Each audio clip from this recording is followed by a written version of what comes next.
एक जंगल में महाचतुरक नामक सियार रहता था। एक दिन जंगल में उसने एक मरा हुआ हाथी देखा। उसकी बाछें खिल गईं। उसने हाथी के मृत शरीर पर दांत गड़ाया, पर चमड़ी मोटी होने की वजह से वह हाथी को चीरने में नाकाम रहा। वह कुछ उपाय सोच ही रहा था कि उसे सिंह आता हुआ दिखाई दिया।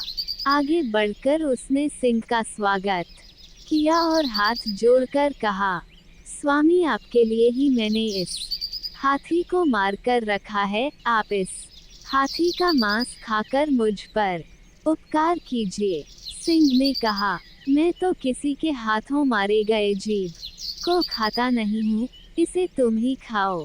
सियार मन ही मन खुश तो हुआ, पर उसकी हाथी की चमड़ी को चीरने की समस्या अब भी हल न हुई थी। थोड़ी देर में उस तरफ एक बाघ आ निकला। बाघ ने मरे हाथी को देखकर अपने होंठ पर जीभ फिराई। सियार ने उसकी मंशा भांपते हुए कहा, मामा, आप इस मृत्यु के मुंह में कैसे आ गए? सिंह ने इसे मारा है और मुझे इसकी रखवाली करने को कह गया है। एक बार किसी बाघ ने उनके शिकार को झूठा कर दिया था, तब से आज तक वे बाघ जाति से नफरत करने लगे हैं। आज तो हाथी को खाने वाले बाघ को वह जरूर मार गिराएंगे। ये सुनते ही बाघ वहां से भाग खड़ा हुआ, पर तभी एक चीता आता हुआ दिखाई दिया।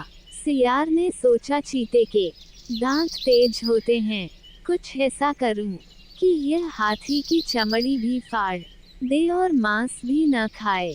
उसने चीते से कहा, प्रिय भांजे, इधर कैसे निकले? कुछ भूखे भी दिखाई पड़ रहे हो। सिंह ने इसकी रखवाली मुझे सौंपी है, पर तुम इसमें से कुछ मांस खा सकते हो।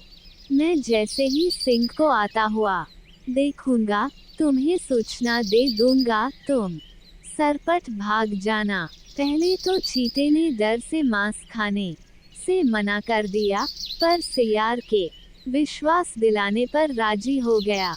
चीते ने पल भर में हाथी की चमड़ी फाड़ दी। जैसे ही उसने मांस खाना शुरू किया कि दूसरी तरफ देखते हुए सियार ने घबराकर कहा, भागो, सिंह आ रहा है। इतना सुनना था कि चीता सरपट भाग खड़ा हुआ। सियार बहुत खुश हुआ। उसने कई दिनों तक उस विशाल जानवर का मांस खाया।